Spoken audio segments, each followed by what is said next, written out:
первую очередь, что сделал Мао Цзэдун в рамках большого скачка, это перераспределение глобальной собственности. От 10 до 50 миллионов человек, по разным оценкам, умерли от голода. В итоге в 1959 году он потерял должность, потому что он довел страну просто до полного коллапса. Почему так чудовищно это было? Ну, там Горбачев, это на самом деле хуяобан, я думаю, что это больше похоже на, это мое легальное право ругаться матом в эфире, причем в федеральных каналах.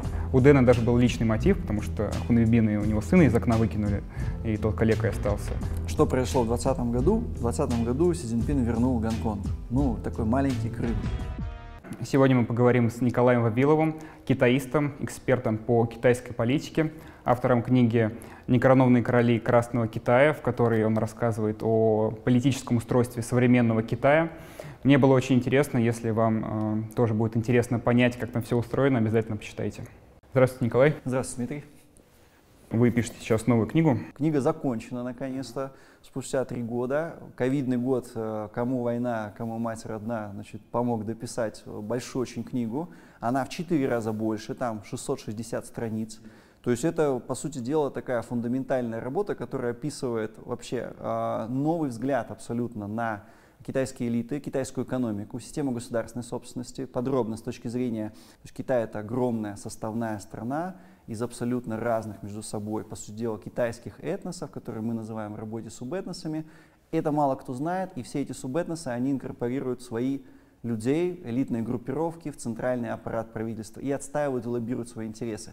То есть вот это внутренние шестеренки, как между собой внутриполитические группы работают, как они между собой конкурируют, как они устанавливают союзы, и кто из современных лидеров в какой группе принадлежит, какие у них экономические модели, это самое главное. Да? Это очень подробно в книге описано. То есть вот человек, если совсем ничего не понимает, то он сможет... Да, для него это на самом деле основной читатель как первой книги, как и второй. Это лица, принимающие решения в органах власти, в крупном бизнесе, в академической среде, и те, кто только начинает работать с Китаем. То есть, если вы ничего не знаете, вы эту книгу, прочтя ее, это большой труд, на самом деле, даже ее прочесть, потому что там огромный материал, но я старался его всегда насытить такими оборотами, как будто, чтобы это легко читалось, как политический детектив, да, чтобы это было интересно читать. И первая книга тоже достаточно успешная получилась. Вы вникаете сразу в суть вещей, и вы понимаете, у вас появляются механизмы, и главное самое, вот я считаю, чувства. Чувство, как китайцы между собой выстраивают свою политическую модель, потому что зачастую, когда смотришь на Китай и со стороны, ты понимаешь, что это какая-то невообразимое взаимопротиворечие. Очень сложная на самом деле, да, и разобраться почти невозможно. Такого нигде нет. Да, и книга получилась абсолютно уникальной. Я уверен, что нету на Западе. Обычно это закрытая информация, нету в Гонконге, нет в Китае. Нет этой информации, которая в книге? Информацию, да, и в том числе на Западе нет этой информации, да, то есть что мы все с китайского языка. Основной источник — это китайские биографии лидеров, нормативно-правовые акты, заявления и так далее. То есть ранее это вообще нигде ничего не публиковалось. Материал систематизирован, и впервые китайскому политическому процессу, который представляет собой какое-то море хаоса, которое происходит, да, какой-то там совершенно не систематизированный процесс, теперь вы видите внутри, как динамика это циркулирует, и у вас есть системное понимание о том, кто кому принадлежит, хотя это не декларируется, но реально по действиям видно, какая внутриполитическая борьба сейчас и что нас ждет, потому что дан прогноз по высшему составу руководства на 2050 год. То есть как минимум до 2035-го мы уже сейчас можем понять, вычислить, кто может быть генеральный секретарь после того, как Си Цзиньпин уйдет, он стал тоже несменяемым, до 2032 года. Вы думаете, когда уйдет? Я думаю, что он будет до 2035 года сидеть очень плотно, потому что сейчас, как он сказал, Си Цзиньпин, Китай, вот такая очень важная вещь, это редко говорится, сам Си Цзиньпин ввел такой термин. Китай вошел в период больших изменений, то есть и мир вошел в больших изменений, то есть речь идет о чем? Глобальная трансформация. Ну и его экономическая модель уже себя исчерпывает, в принципе. И модель исчерпала, и модель американская себя исчерпала, и риски кризисов глобальных, риски мировых конфликтов многократно возросли. И, конечно, вот этого корабля будет капитан, который будет вести его 15 лет, я надеюсь, без сбоев, к какому-то итогу к 2050 году. Возможно, это будет глобальное доминирование. В книге в основном отвечает на какой вопрос? А сможет ли Китай глобально доминировать? Какие у него есть экономические проблемы? Потому что примерно 3 пятых книги, 2 пятых книги — это 40% это экономика. С цифрами, с фактами, с корпорациями и так далее. Да, и мы сегодня как раз поговорим о том, как Китай вышел к своему текущему статусу и как За 40 лет он смог стать вот первой экономикой мира. О китайском экономическом чуде. Как бы вы описали вот это китайское экономическое чудо, почему оно чудо и что произошло, в принципе, почему об этом говорят? А я вот с вами поспорю вообще и с теми, кто считает, что в Китае есть экономическое чудо. Почему? Потому что в Китае 1,5 миллиарда населения, по большому счету, огромные собственные ресурсы. Конечно, с нефтью не все так радужно, но в целом по углю, по металлам, да, то есть по другим каким-то ресурсам Китай, в принципе, самообеспечивающая себя страна. При этом, если мы посмотрим, например, на темпы роста Советского Союза во время коллективизации, индустриализации, мы видим, что к 1939 году по объективным показателям СССР догнал Соединенные Штаты, крупнейшую тогда индустриальную державу, стал номером 2 за практически вот с 24-го, да, после гражданской войны, за 15 лет, по сути дела. У Китая понадобилось 40 лет, чтобы приблизиться к Соединенным Штатам, и здесь я на самом деле не вижу чуда. При этом, когда мы рассуждаем о экономическом чуде, мы всегда как-то вот на заднем плане остаются социальные показатели. А ведь это лидер по гепатиту, по туберкулезу, да?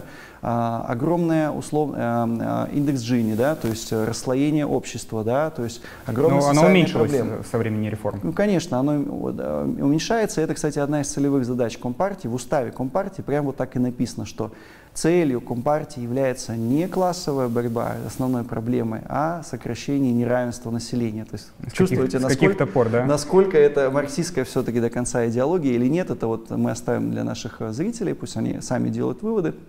Но тем не менее, экономическое чудо, во-первых, оно достигнуто гораздо медленнее, чем в Советском Союзе. Оно достигнуто в 2,5 раза, вот если быть четко, медленнее, да, вот эти показатели номер 2 после США. Во-вторых, огромные социальные проблемы. Есть еще до сих пор огромное количество людей в бедности, пребывающих около 100 миллионов человек. И есть 200 миллионов человек, которые абсолютно не охвачены системой социального страхования, пенсионного страхования и так далее. Да, сейчас заявлена реформе, которая полностью всех, скажем так, охватит, но тем не менее назвать это чудом это очень сложно. Более того, я могу сказать вам, что вот по таким чувствительным отраслям, как, например, микрочипы, по сельскому хозяйству, продовольственная безопасность, Китай абсолютно себя не может полностью обеспечить, свое дальнейшее развитие. Даже по сельскому хозяйству, ну, там микрочип понятно, в общем. Да, сбор зерна, да, действительно огромный, сейчас даже есть рекордный, несмотря на пандемию, сбор зерна и так далее, но есть ряд других позиций, как мясо, рыба и так далее. Там нету достижения 100% уверенности в том, что есть продовольственная безопасность. Огромное количество земель отравлено.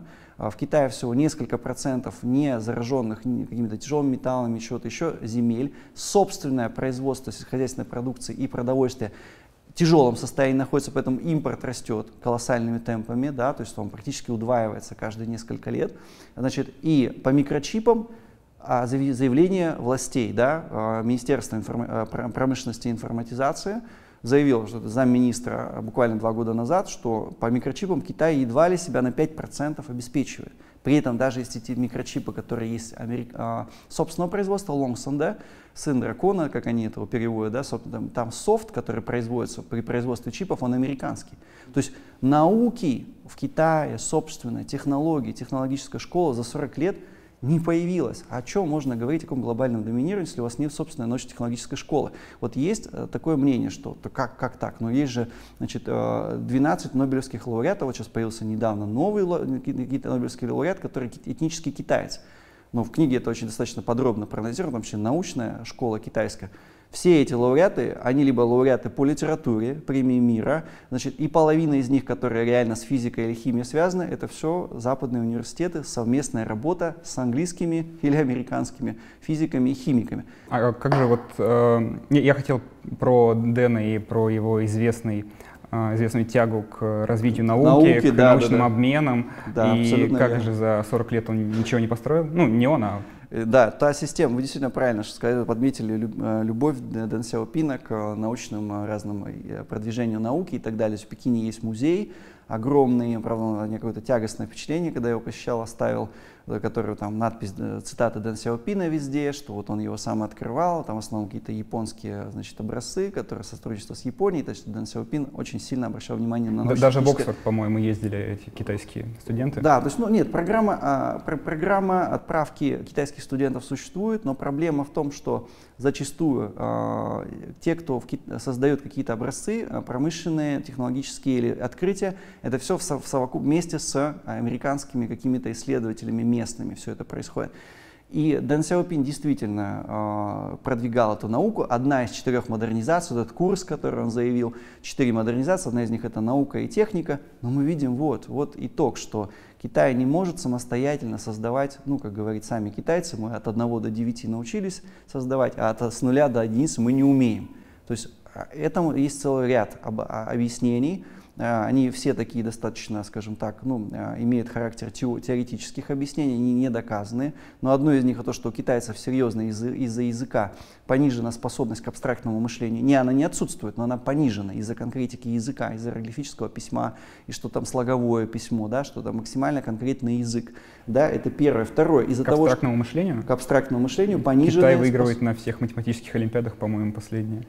Чтобы выиграть на математической олимпиаде, не нужно абстрактное мышление, нужно знать все возможные варианты, как и в шахматах. Да? Значит, математика была в Китае, изобретены уравнения с 2 неизвестными, китайцы решали их уже там в средние века, но это никогда не получает. Вот тут второй уже момент работает, что я не говорю, что отсутствует абстрактное мышление, но понижено. Да? И вьетнамцы, кстати, тоже выигрывают, японцы выигрывают и так далее. Корейцы и японцы — это другое немножко мышление, там другой язык. Но второй момент, на который накладывается меньше абстрактное мышление, это то, что, в принципе, система промышленности, производства в Китае, она веками формировалась на экстенсивном методе. Увеличиваем количество занятых работников, увеличиваем количество в поле, на заводе, на фабрике, мануфактуре и так далее. То есть вот это вот формируется. Третий фактор, который сдерживает развитие науки, это очень трудозатратно, это энергозатратно, и сейчас, несмотря на то, что вбухано огромное количество денег в НИОКР, очень огромная коррупционная составляющая. То есть вот даже по микрочипам. Си Цзиньпин же недавно объявил вот этот поход против коррупции или что-то такое. Ну, он не просто объявил поход, он развязал антикоррупционную войну масштабную, с уровнем по масштабам сравним с культурной революцией, когда вот по количеству исчезнувших там в небытие чиновников и так далее, это уже сейчас вторая волна развернулась. Это не помогает, потому что все равно возникают какие-то проекты, вот даже по микрочипам, сейчас недавно, не знаю, слышали вы новости или нет, все это обсуждали, что вот Китай сейчас американцев перекупит. Да? То есть перекупит специалистов с Тайваня. Специалистов с Тайваня, в первую очередь, и из США, из Южной Кореи, они ведут по всем фронтам, широким неводом. То есть, грубо говоря, да, половина, да, действительно это срабатывает, да, вот этот метод. С другой половины ты смотришь, в Ухане технопарк какой-то несуществующий, там ничего нет, то есть это просто какая-то схема по выбиванию кредита, кредит, соответственно, переводится в офшоры частично, ну и дальше... Через биток. Ну, да, это отдельная тема, то есть частично это работает, но половина проблемы, она связана во многом с коррупцией, потому что китайцы сами не верят в то, что вот они могут эту технологическую проблему решить и перескочить. То есть вот возвращаясь к Дэну, к вашему вопросу, да, Дэн Сяопин, китайское экономическое чудо, к самому началу, к основанию вопроса, оно произошло. Я считаю, что, по сути дела, пар и энергия китайского народа, это мое глубокое убеждение, но ушло просто в свисток. Да? В этом паровозе он далеко не уехал. Остались те же проблемы.